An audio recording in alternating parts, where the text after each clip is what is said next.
These are the most common mistakes that online coaches, consultants make in their messaging that are preventing them from attracting more high-ticket clients into their business every single month. I see these all the time. And after doing this, being in the messaging world and really going deep into what it takes to attract really premium high-ticket clients into your business, I can tell you without a doubt that these are the most common things that are repeating themselves over and over again. And I want to kind of break them down for you so that it's easy for you to understand what they are, how to overcome them, how to fix them, how to get through with them, and just really move into a place in your business where you're not really attracting people that are not ready to buy, people that need to think about it. You're growing your audience with a bunch of, this is great, thank you very much, but not with people that are actually moving. So this is going to be a really fun episode for you to watch. Make sure that you subscribe below on Facebook, Apple Podcasts, Spotify, YouTube, all of the different places so that you don't miss another episode.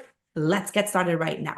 Now, we are in a place in our business where we generate weekly high-ticket sales that range from $5,000 all the way to $30,000 every single week in our business, attracting really great people. So my specialty and what we've really been focused on is on like, what does it take? What are the things that are needed in terms of messaging, not necessarily marketing, we'll get into that in a second, to really be able to speak to buyers. And what I see very often when I talk to people literally every single day are some of the same mistakes repeated over and over again through your content. So what do I mean when I say your content? Well, I mean on your website copy, on your social media, on your funnels, your webinars, your videos, your TikToks, your YouTubes, your emails, your posts, like literally on your content. So let's break down the first thing that I see, or the main mistake that I see people making. And it's people that don't really understand what their audience's problem really is. And honestly, this is probably like, I could say this is it. Like this is the mistake, right? People don't really get what is it that they're solving. They actually confuse problems with solutions, which I know sounds confusing, that like people would be confused by that, but they really are. So what I want you to understand is that your audience's problem is a very specific thing. And while here you are being able to solve a lot of different things, a lot of symptoms, scenarios, situations that your audience might be in, you are here to solve a common problem that your audience has. But most people communicate based off of solutions, meaning they're like, well, I'm a mindset coach. I'm going to help you fix your mindset. Or I'm going to help you grow your business. I'm going to help you reach your potential. I'm going to help you, feel more wellness or be more healthy. And these are all things that are communicated based off of solutions, not the actual problem that your audience has. What you need to understand is that there's a difference between how you view your audience's problem and how they view the problem. And you have to get really clear on, okay, what is the actual problem? How is it that they view it? And make sure that your message is tailored to speak to their way of viewing it, like where their awareness is right now. So an example of this, and I see this very often, is people saying like, well, I'm going to help you do shadow work so that you can attract the love of your life. Now, your audience might not know that they need to do inner child healing or shadow work or whatever it is that you do to get to a place where they're going to be able to attract the love of their life. So you have to make sure that your message is really focused on speaking to where they are right now in terms of their problems. And it has to be specific. I usually tell my clients, like, instead of saying overwhelm, how can you tell me that somebody is overwhelmed without using the word overwhelm? How can you tell me that somebody's burnt out without using the word or the phrase burnt out? Like, what does the problem look like for your person? Get into the specifics. Tell me the specific scenarios and symptoms and the things that are going on so that you make it very clear. Don't just communicate based off of like, I'm going to help you fix your mindset, but what is the actual problem that you're fixing and how do they view the problem versus how you view the problem?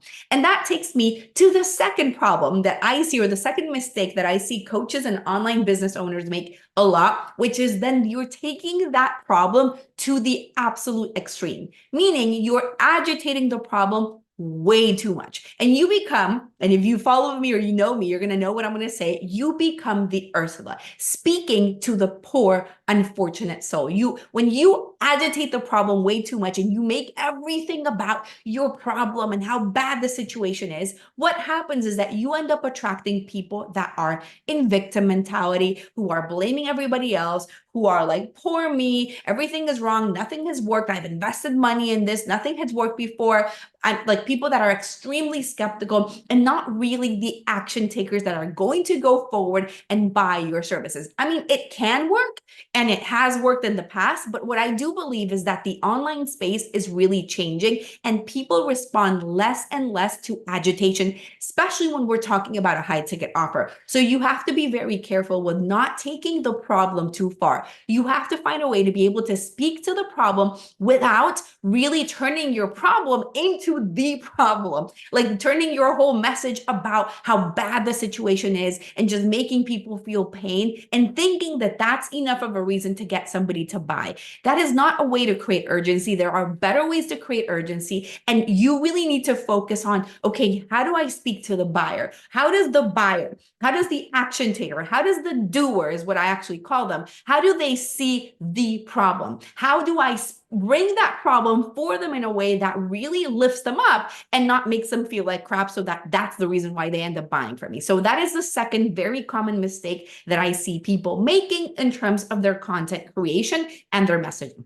The third mistake that I see coaches and consultants make is that they don't really know what their message is. Like, they don't have an actual message. People confusing copy with messaging. Messaging is basically the global message that you're here for, what you want to be known for, what you stand for, what you stand against. It is the actual big picture idea that you're here to sell. I call this your angle of mastery. It's your unique point of view. It's your unique perspective. It's the way in which you see things. It's what you're truly selling at the core. Copy is just words on a page, on a website, on your webinar, or whatever that is, that are there to really express what the message is. Now, this is a really big issue that I see people making all the time. They think that having, just because they have a webinar, just because they have a sales page, or just because they have a website, they have messaging. And that is not it. You need to go deeper to really figure out,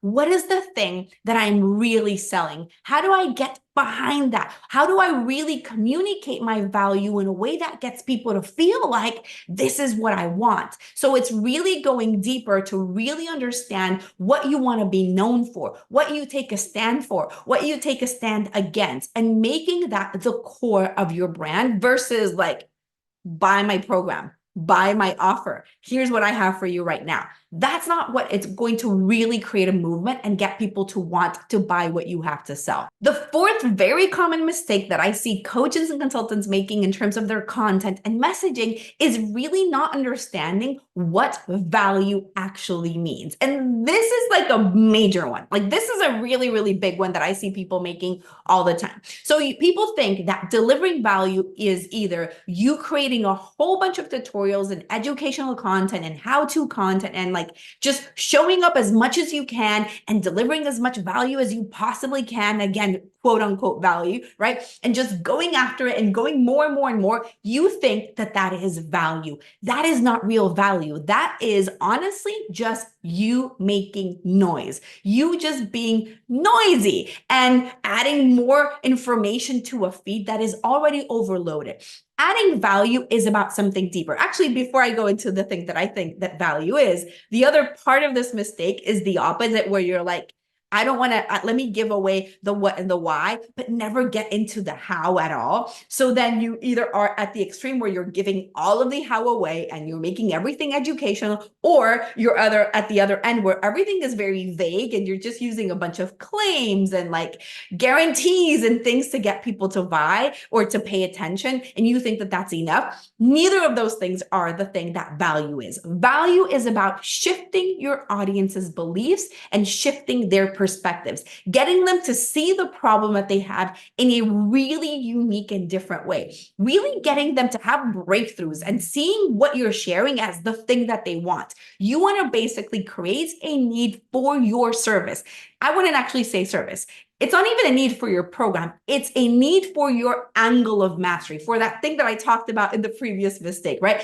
for your big idea. That is what you want to have happen when you are creating high value content. That is what value is about. It's not about like, let me just share all that I know, because nobody wants something academic. Plus, on top of that, honestly, like what ends up happening instead is that people end up just sounding like everybody else. Like you go through, if you look for the hashtag, I don't know, like life coach, for example, there's like 99.9% of the content sounds exactly the same. Same with health coaches, same with most coaches and consultants out there. So you want to make sure that the content actually sounds different, that it sounds unique. And the way that you do that is by shifting people's beliefs and giving them a change in perspective and basically like building demand for what you actually do. The last mistake is another one that I really feel is one of the biggest one of all, and it has to do with a lack of coherence or alignment between what you're saying and who you are being. So this has everything to do more with embodiment and what you truly stand for and what you truly believe in. And so people will sell things because they think that it's the thing that works. For example, they'll go very much into the tangibles when they don't really necessarily want to sell that. So what I mean with this is like if you're a spiritual coach and you're so into like all of the beautifully amazing woo stuff, which I'm very much into, and you think that the only things that sells is if you go very much into the tangible. So you're like, okay, well, I'm a spiritual coach, but because this is the only thing that sells, let me sell like I'm going to help you get 10K per month or whatever, right? And so you start creating your content and your brand and your messaging and your marketing, all the things around that. But there's not really a true alignment between what you're selling and who you are. Meaning, not so much that you haven't gotten the results, but it's more about like, this is not what you really stand for. This is not what you really believe in, or it's not what you're really about. This isn't your true message. And therefore, you're going to be experiencing just something feeling off. With you, 100%. Like something's going to feel off for you internally because you're going to be like, this is the thing that works. Even though I want to go deeper and I want to really talk about identity and embodiment and spirituality and like your higher self or whatever that is. But okay, this sells, so let me use that. And so that tends to happen a lot. And then the other part of that is that what feels off is that for your audience, something feels like, I can't pinpoint it, but there's something about you that's not quite real, or I can't trust you, or something's missing. Like you're holding back from sharing your truth, and that is holding people from seeing you in your true light. And so this is one of those messaging mistakes that is really a deal breaker. It is a thing that's going to break your business because you think that you have to be tangible. You think that people really want like the weight loss part or the job or the guarantees or like all of these things that are very tangible and strong because you've heard that that's what works, and it doesn't work when it's not coming from your heart. It like at the end of the day, the thing that's really, really, truly going to work is you finding that message that's in your heart and bringing that into your marketing. It's not about using somebody else's formula or following your coach's voice or even listening to what your coach is telling you. I know that this is very contradictory, by the way, but about like, this is the thing that works. Like, for example, when I work with my clients and what we do is messaging 100%, I will tell them this will not work if you don't feel like this is aligned with you. I don't know more than you do about what works for you. And I can guide you to what I feel is going to be the best direction. But ultimately, you are the one that knows the truth about what's really in your heart. And so when you hold back from sharing that true message, what happens is that you're holding back a piece of you. And that is like, it's like a mosquito repellent for ideal clients. Like you 100% end up repelling people that are here to look for somebody who's standing in their truth, that's going to guide them to be in their truth, whatever you do, whether it's career or health or relationship, right? At the end of the day, what we want is for us to be able to step into our true power, no matter what you do, right? And so if you're not doing that and you're holding back from sharing your truth and your authenticity and your message because you think it's what sells and it's like you have to be more tangible, what's going to happen is that people are going to feel that. And this is a major, major, major messaging red flag. And I think that simply will not work. Doesn't matter who you hire. Doesn't matter how much money you spend in marketing. Doesn't matter like if you're hiring an appointment setter to send 100 messages per day or 500 DMs per day. Like it does not matter. It will not work. If your truth is not coming through, That is the truth of why you're not making sales, period. Period. Punto y final, we would say in Spanish. So all of these things that I talked about, from not understanding your audience's problem, to agitating the problem way too much, to not having an actual message that you stand for, to not really understanding what value actually is, and holding back your true message, all of these things are deal breakers. And just like I was sharing a moment ago, they're going to prevent your marketing from working. I have seen this over and over again. People that have invested in the top marketing ads, sales programs, like any visibility, networking, podcasts, like all the things, like all of the things. If you don't, or if you keep on making these 5 messaging mistakes, I promise you, you're going to keep on getting the exact same result with your marketing right now. Like, you're going to keep on hitting a ceiling because these things are not being fixed no matter what thing you try. Like, so you're like, okay, let me do TikTok, but these things are not fixed. Therefore, your message is not going to cut through the noise, and your audience, your ideal buyer audience, is not going to actually buy. That being said, I am hosting an incredible live event called the High Ticket Client Upgrade, where I'm going to teach you how to upgrade your message, upgrade your marketing, upgrade your sales, upgrade your identity so that you can consistently attract more high ticket clients into your business every single week, just like we do, just like our top clients are doing right now. We're going to go very deep into this training, and I'm going to really show you everything that it takes for you to really be able to bring in these people, and the shift that you need to create within your messaging so that you can really step into your message, like step into your true power and your authentic truth. So click below in the description box or below this video or audio, and you're going to be able to sign up with the link right there. I cannot wait to see you there. Let me know in the comments which of these 5 things resonated most with you and which you're taking on action next. I will see you next week. Bye.